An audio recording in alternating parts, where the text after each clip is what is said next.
আমি আবারও এখান থেকে অতনু হালদার আমাদের প্রতিনিধির কাছে চলে যাব। অতনু, এই রাজ্যের আইন শৃঙ্খলা নিয়েও যে সুপ্রিম কোর্ট সন্তুষ্ট নয় সেটাও স্পষ্টভাবে আজকে সর্বোচ্চ আদালত বুঝিয়ে দিয়েছে। এই জায়গা থেকে একদম ডিজিপিকে সতর্ক করে দিয়েছে supreme court.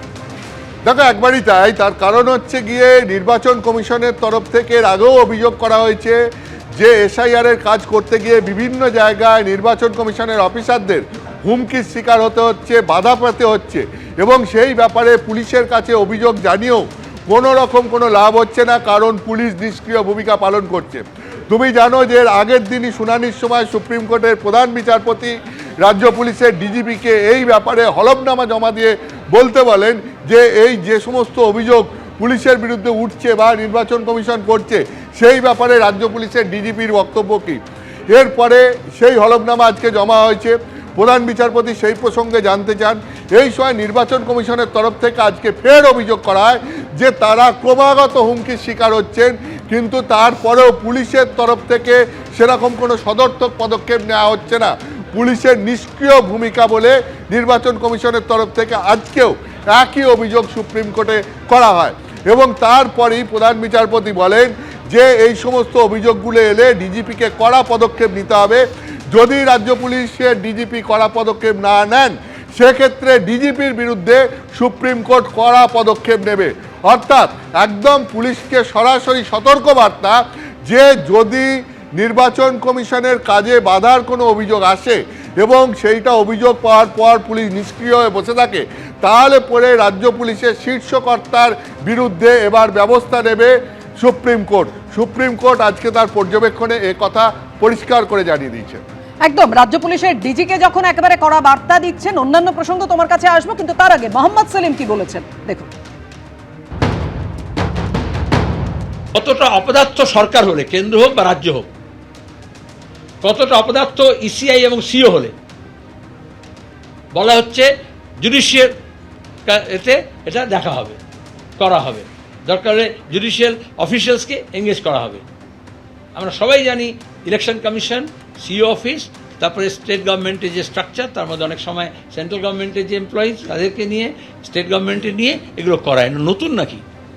Constitutional scheme of থিংসটা shattered হয়ে যায়, সেপারেশন অফ পাওয়ারটা শ্যাটার্ড হয়ে যায়। রাজ্য সরকার তার ব্যর্থতা মেনে নিক, সিও দপ্তর তার ব্যর্থতা মেনে নিক, ইসিআই তার ব্যর্থতা মেনে নিক। একটা এমনিতে বললে একটা রুটিন কাজ, রেগুলার কাজ, আগেও হয়েছে, এখনও হচ্ছে, কিন্তু সেটা করতে গিয়ে কীরকম পদে পদে একদিকে ট্রমা, অন্যদিকে হোঁচট। আমি আমাদের প্রতিনিধি অতনু হালদারের কাছে আসব। অতনু, সেক্ষেত্রে প্রধান বিচারপতি আজকে যেটা বললেন যে তাদের একমাত্র চিন্তার বিষয় হলো নির্ধারিত সময়সীমার মধ্যে এসআইআর এর কাজ শেষ করতে হবে।